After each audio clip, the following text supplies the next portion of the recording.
They dragged Alara to the auction block in the center of the Thornmere Pack Square, with her wrist bound in iron chain and her dead mother's pendant still hanging against her collarbone.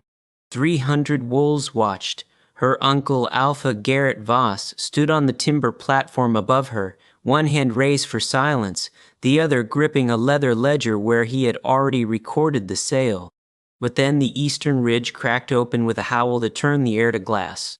The Lycan King descended the slope with 50 of his royal guard at his back, his golden eyes cutting through the torchlight and finding Alara's face with the precision of a blade, finding bone. He crossed the square in 6 strides, shattered the chain between her wrists with his bare hands, and pulled her behind him so that his body stood between her and every wolf who had ever looked away. Then he turned to Garrett Voss and spoke, not loudly, but with a force that drove the nearest wolves to their knees. "She's mine, and if any hand here has marked her, I will take it at the wrist." The pendant weighed less than the sparrow's egg, but Alara carried it like an anchor. She had worn it every day since her mother's death, 8 years now, tucked beneath whatever threadbare garment the pack deemed sufficient for a wolfless girl who slept below the stairs. It was a small thing, a teardrop of clouded amber set in tarnished silver, strung on a leather cord her mother had braided with her own fingers the winter before the coughing sickness took her. Inside the amber, if you held it to the light at exactly the right angle, you could see a single wolf hair, silver white, sealed in the resin like a secret. Her mother had pressed it into Alara's palm on the last night. Her skin had been paper thin, her breath shallow, her eyes already looking at something beyond the walls of the small healer's cottage where the pack had moved her to die. "Keep it against your skin," her mother had whispered. "When they tell you that you are nothing, hold this and remember. You are mine, and I was not nothing." Her mother had been a healer, a good one. She had set bones and brewed tinctures and delivered pups through difficult births for the Thornmere Pack for 14 years. But she had also been wolfless, and in Thornmere, wolfless meant a particular kind of invisible. You could be useful, you could even be tolerated, but you could never be equal, and the moment your usefulness faltered, the tolerance evaporated like rain on a hot stone. When her mother died, Alara was 10. Her father had been a drifter from another pack, gone before Alara could form a memory of his face. That left Uncle Garrett, her mother's half-brother, the newly ascended Alpha of Thornmere, a man who had tolerated his wolfless sister the way you tolerate a draft in a room you cannot afford to repair. He took Alara in. He did not do it kindly. The crawlspace beneath the packhouse stairs became her room.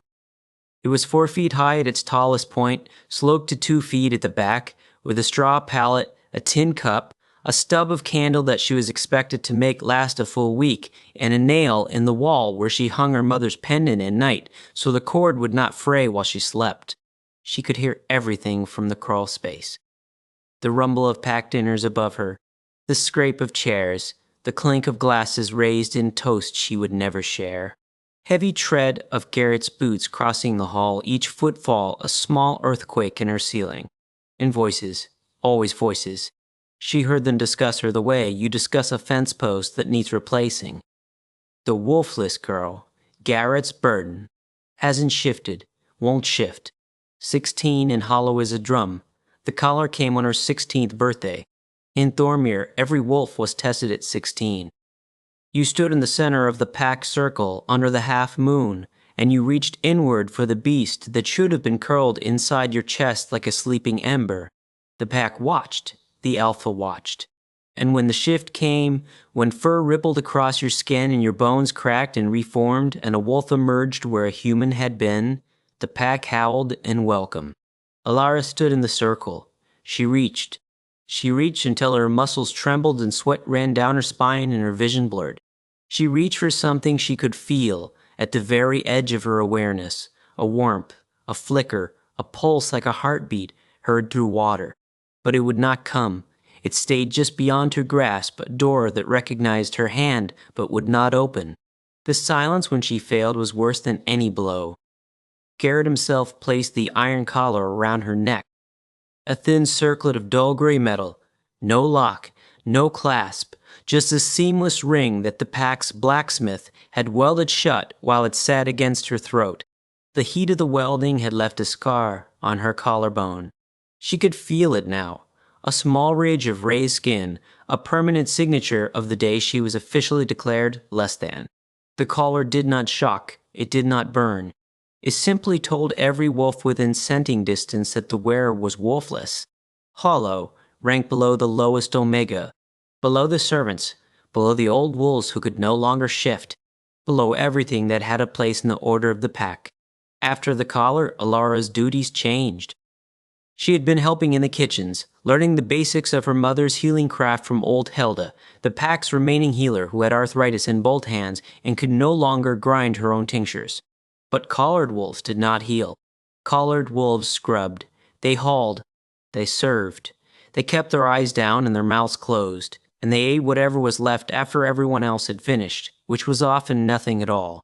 Alara scrubbed the great hall floor on her hands and knees every morning before dawn. She hauled water from the well, 4 buckets at a time, the rope cutting grooves into her palms that never fully healed. She served at banquets, moving silently between tables, with pitchers of ale and platters of roasted meat invisible as air, while the ranked wolves laughed and ate and lived their full, unquestioned lives. She did not complain. Complaint required an audience, and the wolfless had none. But she did something her uncle never knew about. Every night, after the pack house went dark and the last boot stopped crossing her ceiling, Alara climbed out of the crawl space and crept to Helda's cottage at the edge of the compound. The old healer left her door unlatched. It was never discussed, it was simply understood. Alara studied by candlelight. She memorized herbs, dosages, poultice combinations, the pressure points that could ease a laboring mother's pain. She learned to stitch wounds with horsehair thread and steady hands.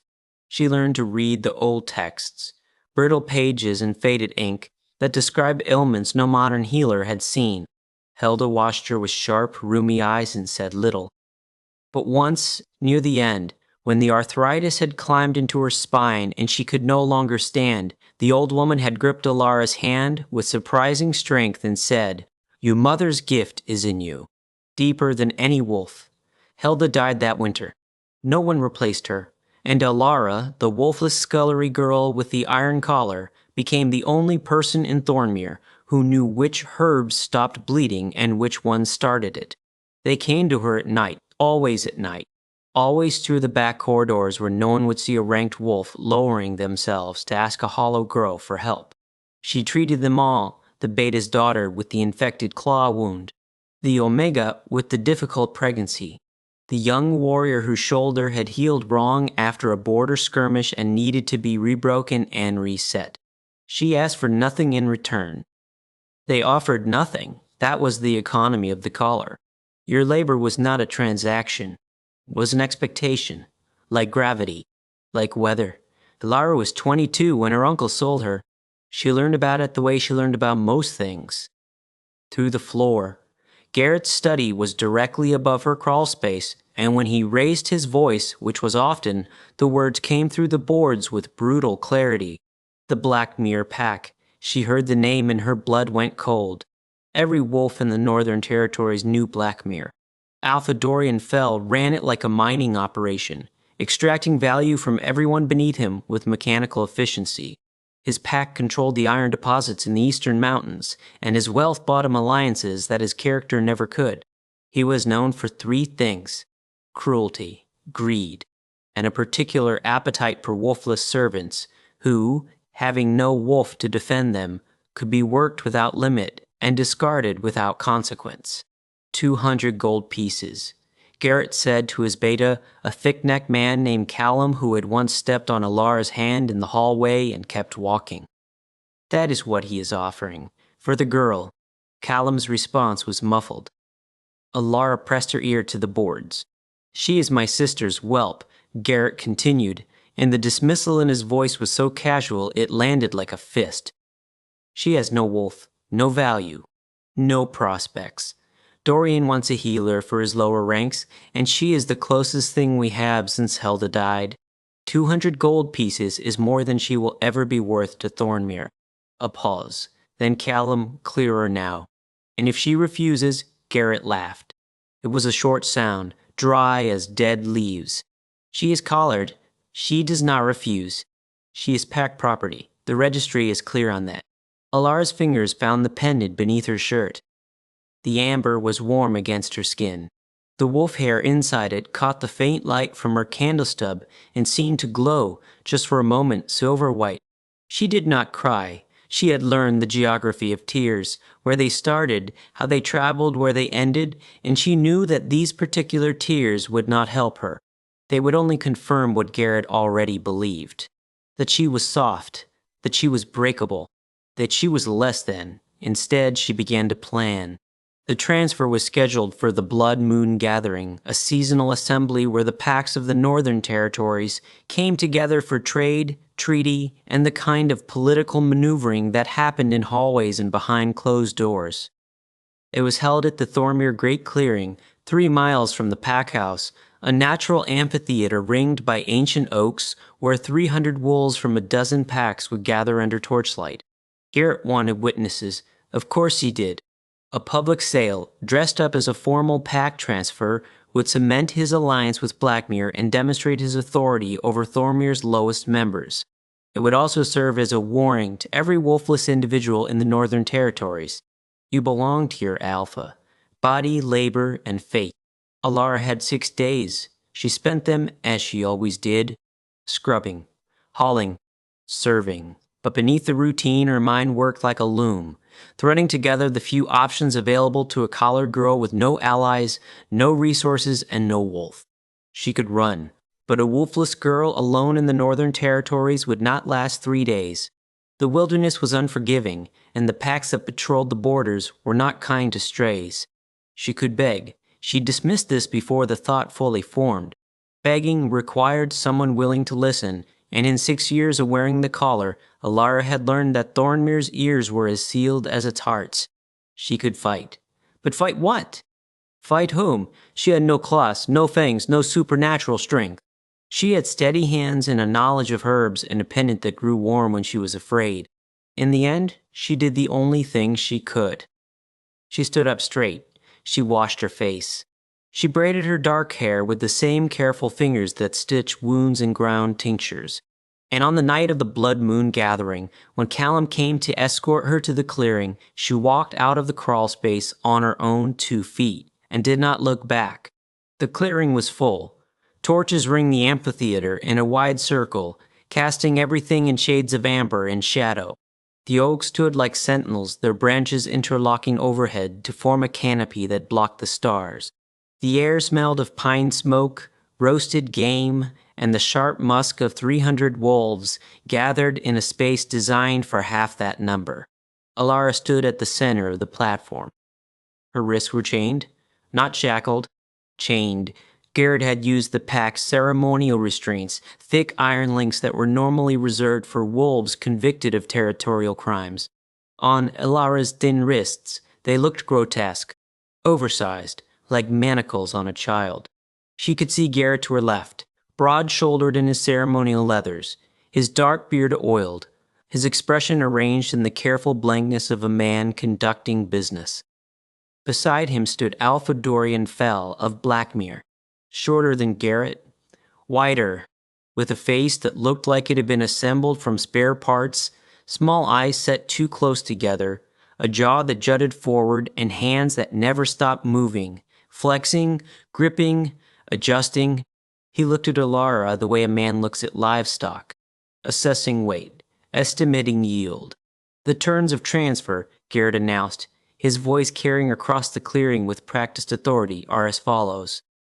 The wolfless female Alara Voss, registered as pack property under Thornmere designation, is hereby transferred to the Blackmere Pack under the authority of Alpha Dorian Fell. In exchange, Thormere receives 200 gold pieces and a trade concession on Eastern iron for a period of 5 years. He said it without hesitation, without shame. He listed her between the gold and the iron as if she were a clause in a contract, a line item, a thing. Alara felt the words land on her skin like individual drops of acid, each one small, each one burning. She kept her spine straight. She kept her eyes forward. She did not give them the satisfaction. The crowd was silent. 300 wolves, and not one voice rose in objection.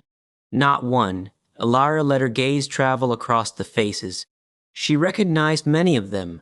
The beta's daughter whose infected wound she had cleaned and packed with Hero until the fever broke. The Omega whose baby she had turned in the womb at 3 in the morning, saving both mother and child. The young warrior whose shoulder she had reset, biting her own lip, bloody to keep her hand steady while he screamed. They looked away. Every single one of them looked away. Dorian Fell stepped forward. He extended his hand toward Alara, palm up, as if she were a horse expected to nuzzle his fingers. "Come, girl," he said. "Let us see what Thornmir's scraps taste like." Alara did not move. She did not flinch. She stood on the platform with her chains and her collar and her mother's pendant warm against her chest, and she looked at Dorian Fell with an expression that was not defiance, not rage, not fear. It was something worse than all three. It was clarity. She opened her mouth. Not to beg, not to scream, to speak. "I have healed your wolves," she said, and her voice was steady, clear, carrying across the silent clearing with a calm that surprised even her. She was addressing the crowd, not Garrett, not Dorian. The crowd. "I have set your bones. I have delivered your children. I have sat with you sick through the long nights and asked for nothing. Not a kind word, not a full meal, not the basic dignity of being looked at when I pass. I am not property. I am not a clause in a contract. And I am not scraps." The silence that followed was different from the silence before. Heavier, charged. Several wolves shifted uncomfortably. A few looked at the ground. Garrett's expression hardened. "Enough," he said sharply. "The transfer is concluded. Callum, remove her from the platform." Callum stepped forward. His thick hand closed around Alara's upper arm. She felt his fingers dig into the muscle, felt the bruise already forming. And then the howl came. It split the night like a blade through silk, a sound so deep and vast that it seemed to originate from the earth itself, rising through the roots of the ancient oaks and pouring into the clearing like a flood. It was not the howl of a wolf. It was the howl of something older, something that predated packs and territories and the petty hierarchies of men who called themselves Alpha. It was a lichen howl. Every wolf in the clearing dropped. Not knelt, dropped.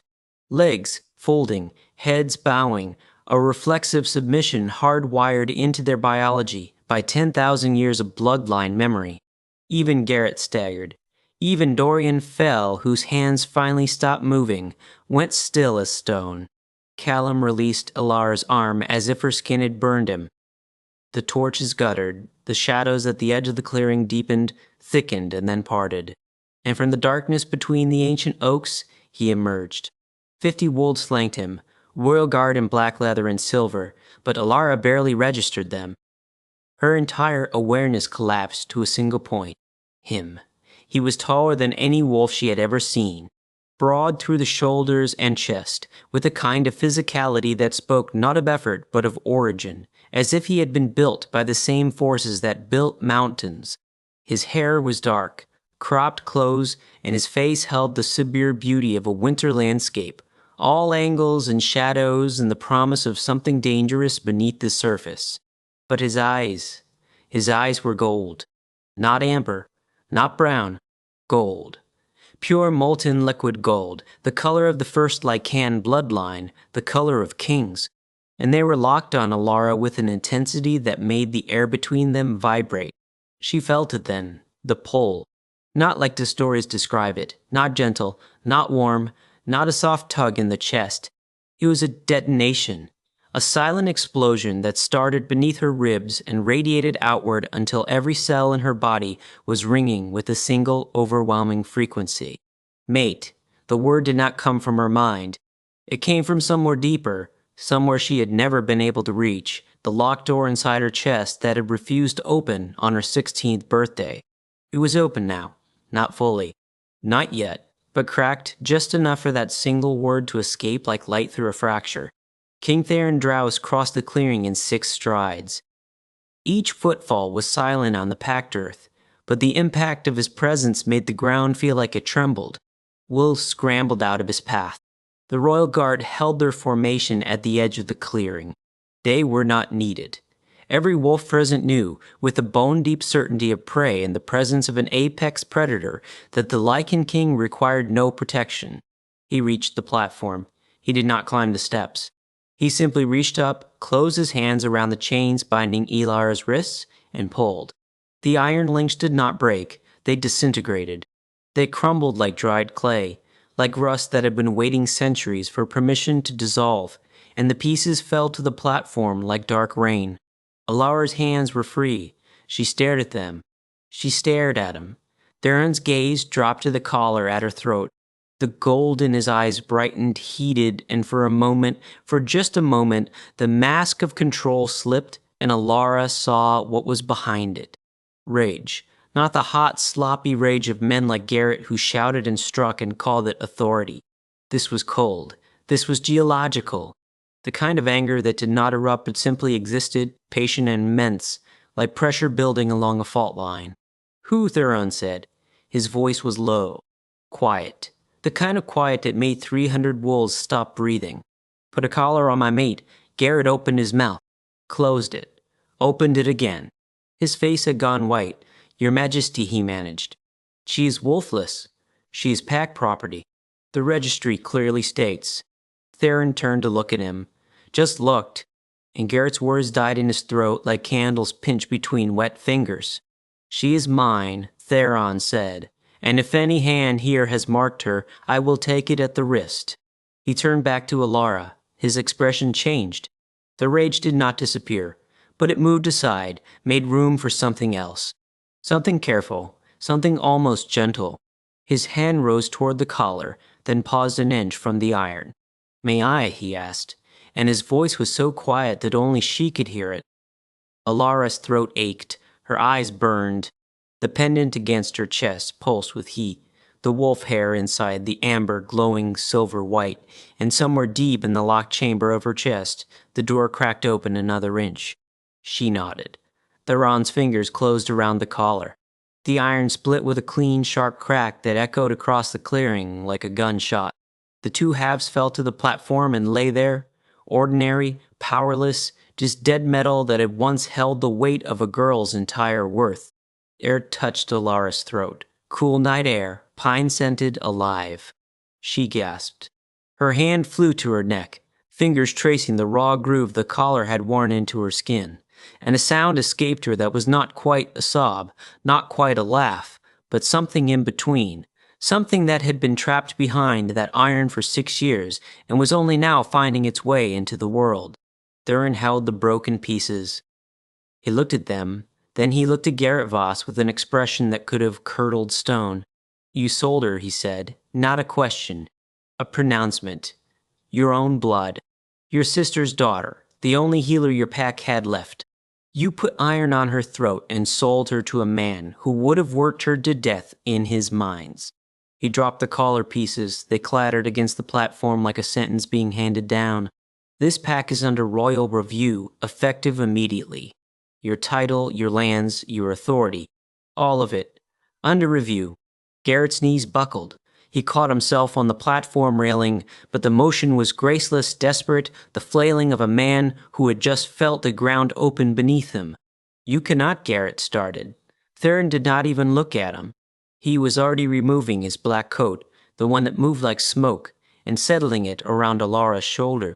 The weight of it was warm. It smelled of pine and iron, and something deeper, something wild and ancient that made the fracture in her chest widen. Dorian Fell, who had been frozen at the edge of the platform with the stillness of a man calculating odds, finally spoke. "Your Majesty," he kept his voice even, respectful, but his small eyes were darting. "I paid for the transfer in good faith. 200 gold pieces. Surely the Crown recognizes the validity of a commercial agreement between—" Theron turned those gold eyes on him. Dorian stopped talking. It was not a choice. It was a biological imperative. The alpha aura that rolled off the Lycan King hit Dorian Fell like a physical wall, and the Black Mirror Alpha took one involuntary step backward, then another, his hands rising in front of him in a gesture of submission so instinctive it clearly horrified him. "You purchased a person," Theron said. His voice had not risen above a conversational murmur throughout the entire encounter, and that was somehow worse than shouting, worse than a roar. It was the voice of absolute power held in perfect restraint, and it made every wolf in the clearing understand that the restraint was a choice, not a limitation. Your gold will be returned, your trade concessions are void. And if I learn that Blackmere holds any other wolfless individual under conditions of sale, I will come to your territory personally. He paused. I will not bring envoys. Dorian Fell lowered his eyes. He did not speak again. Theron turned back to Alara. The clearing was silent. 300 wolves stared at the wolfless, scullery girl in the Lyking King's coat, and for the first time in 6 years, they did not look away. Can you walk? Theron asked her. Alara looked at him. She looked at the broken chains at her feet. She looked at the crowd that had never once spoken for her. And she felt, rising through the fracture in her chest like water through cracked stone, something vast and luminous and utterly her own. She straightened her spine. She lifted her chin. I have been walking, she said, since I was 10 years old. I have not stopped. Something shifted in Theron's expression. Not surprise. Recognition. The look of a man who had just found exactly what he did not know he was searching for. He offered his hand, not a command. An invitation. Alara took it. They walked out of the clearing together, the Lycan King and the girl with no wolf, through the corridor of 300 silent wolves. And as they passed Garrett Voss, who stood gripping the railing with white knuckles and a face the color of ash, Thrawn did not slow, did not stop, did not even glance in his direction. But he spoke, 2 words, low and final, pitched to carry exactly far enough. Let him watch. The journey to Ironholt, the seat of the Lycan crown, took 3 days by the mountain road. Theron's guards surrounded them in a loose formation, professional and silent, their black leather armor blending with the forest shadows. They traveled on horseback. Alara had never ridden. Theron placed her on his own mount, a massive black stallion with intelligent eyes, and walked beside her for the first 2 hours until he was certain she was steady in the saddle. He did not push. He did not pry. He did not ask about the collar, or the crawlspace, or the 6 years of silence. He brought her food from the supply wagons, roasted game and fresh bread and dried fruit, and set it beside her without comment. He noticed when she shivered and added a fur-lined cloak to the coat she was already wearing. He gave her space the way a man gives space to a wild animal, not out of fear, but out of respect for what the animal has survived. Alara ate slowly. Her stomach had shrunk from years of half portions, and the richness of the food made her dizzy. She chewed carefully, tasting each bite, relearning the concept of enough. On the second night by the fire, she asked the question. How did you know? Her voice was quiet.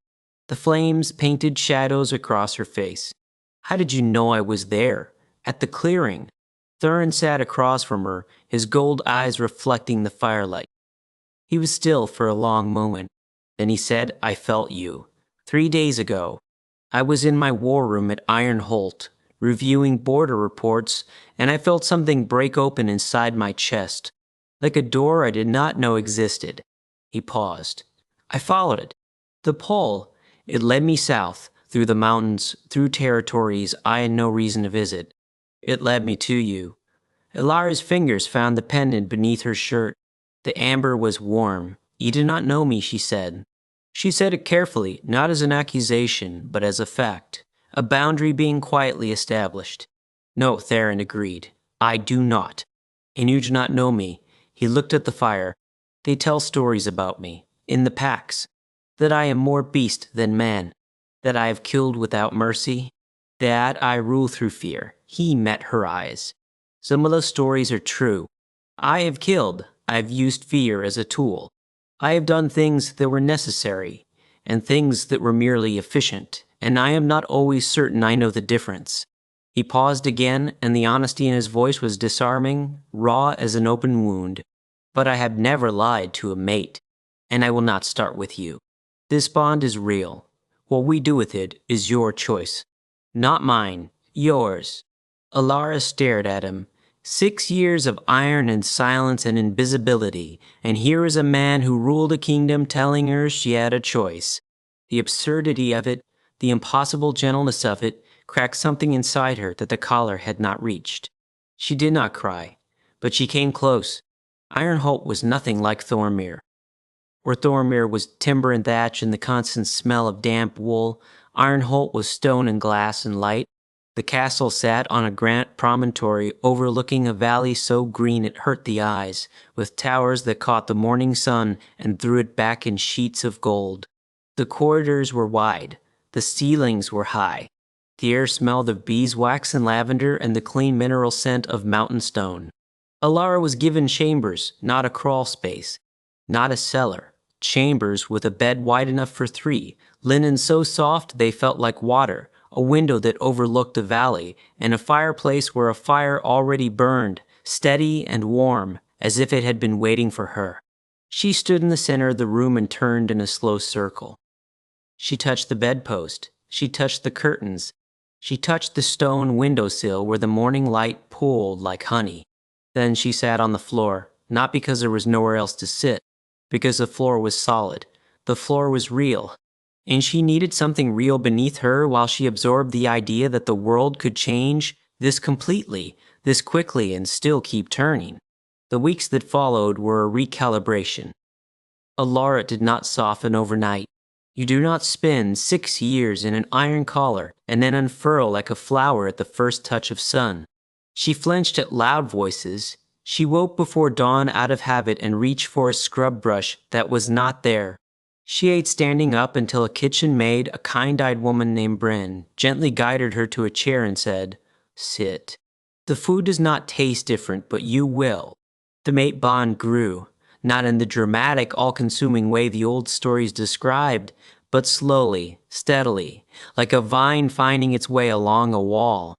Alara felt Theron's presence at the edge of her awareness, a warmth, a hum, a low constant frequency that she could tune into or tune out as she chose. He never forced the connection.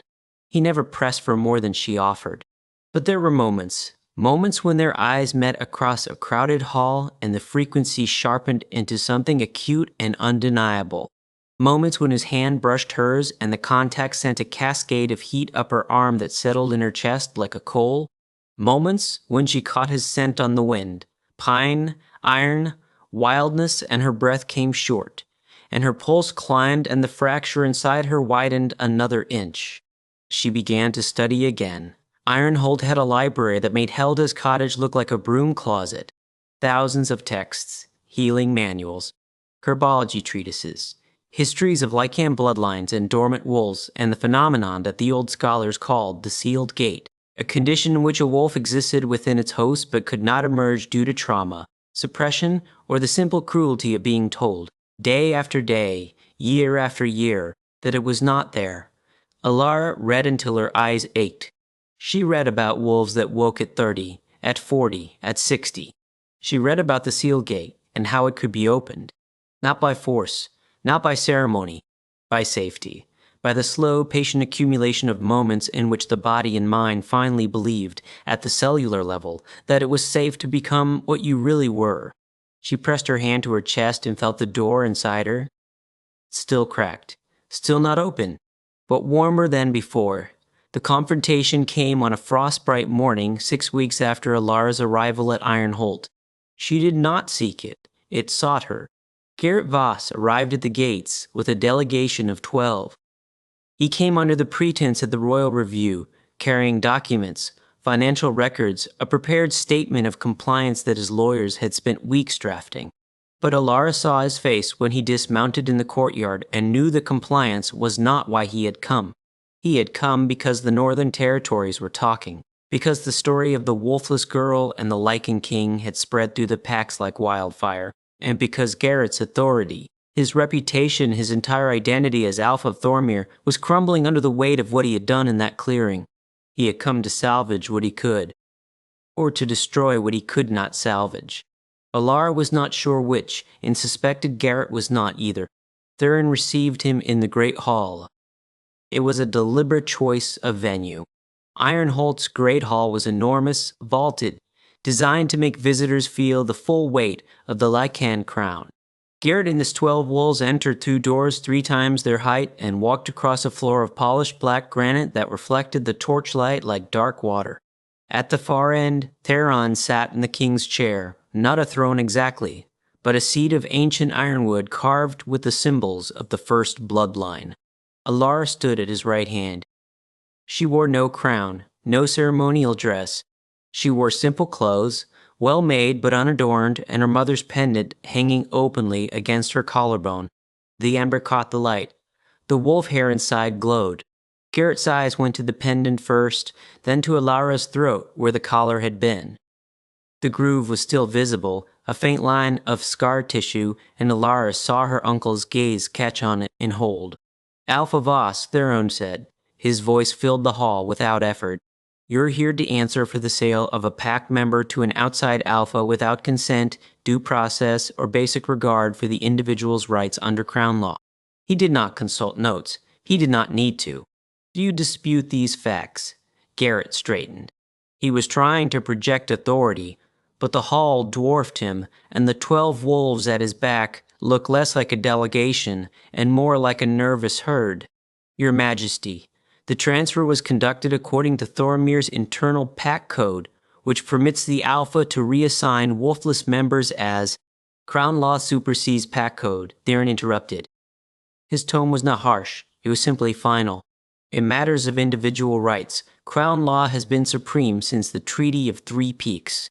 You know this. Your father knew this. The question is not whether you violated the law. The question is what happens next. Garrett's jaw tightened. He looked at Alara. For a moment something crossed his face that might have been shame. It was gone so fast she could not be certain. She's my sister's child, he said, and his voice dropped. Quieter now. More human. I raised her. I fed her. I gave her a place in my pack when she had nothing. You gave her a crawl space, Alara said. The words came out before she planned them, steady and clear, and they cut through the hall like a clean blade. She felt Theron's attention shift to her, felt the bond pulse with something that might have been pride. You gave me a crawl space beneath the stairs, she continued. 4 feet high, a straw pallet, a candle stub per week. You gave me a collar when I was 16, and a mop when I was 17, and chains when I was 22. She paused. And you took my mother's healing knowledge and used it without credit. You took my labor and called it obligation. You took my dignity and called it pack order. And when there was nothing left to take, you sold me. Garrett stared at her. The hall was silent. His 12 wolves stood motionless, their eyes on the floor. You have no wolf, Garrett said finally, and the words sounded hollow even to him, a defense built on sand. You are classified under pack registry as. Pack registry, Theron said, and now there was an edge in his voice. The first glint of steel is a tool, not a verdict. It records. It does not define. A wolf's presence or absence does not determine a person's worth, their rights, or their claim to basic human dignity. His gold eyes held Garrett's with unblinking intensity. Your registry has been subverted to justify the exploitation of your most vulnerable members. That ends today. He stood. The motion was unhurried, but the effect was seismic.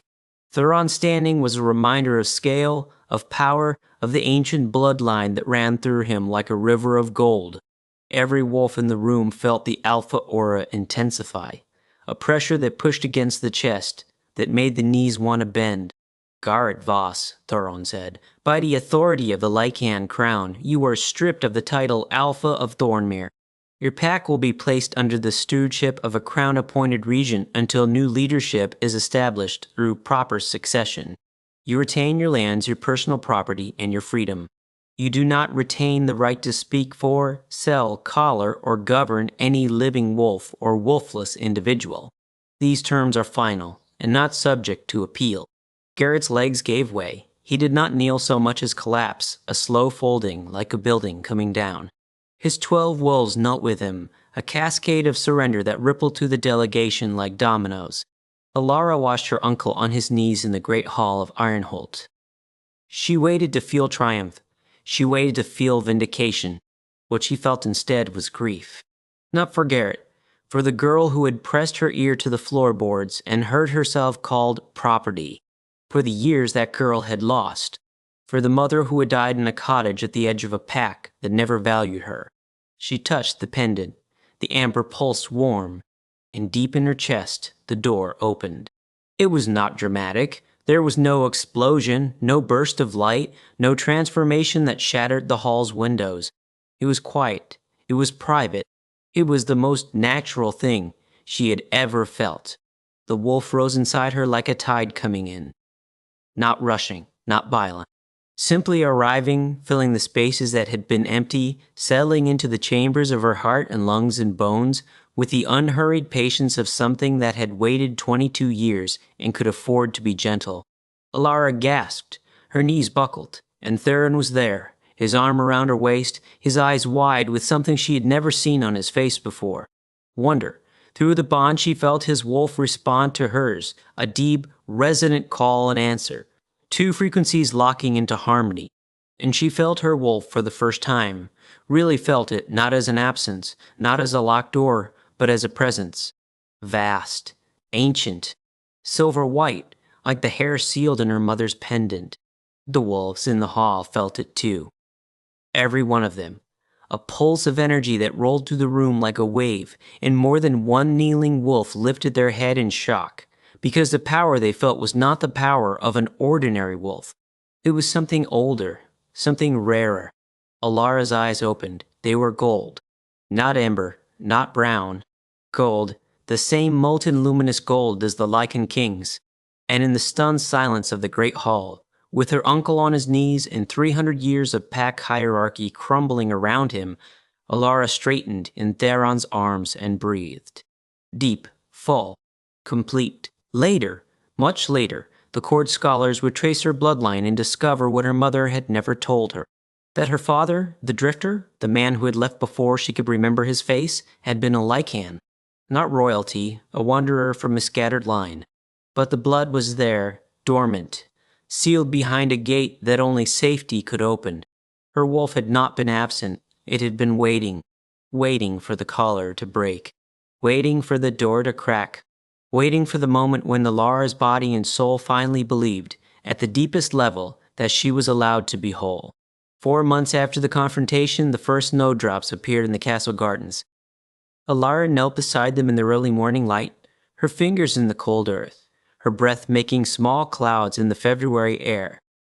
She wore the pendant openly now, the amber warm against the hollow of her throat where the collar's groove was fading. Not gone. Fading. A scar becoming a story, becoming a memory. Theron found her there. He came out of the castle in a heavy wool coat, 2 cups of tea in his hands, his dark hair disordered from sleep. He crouched beside her and handed her a cup without speaking. They drank in comfortable silence, while the snowdrops trembled in the early wind.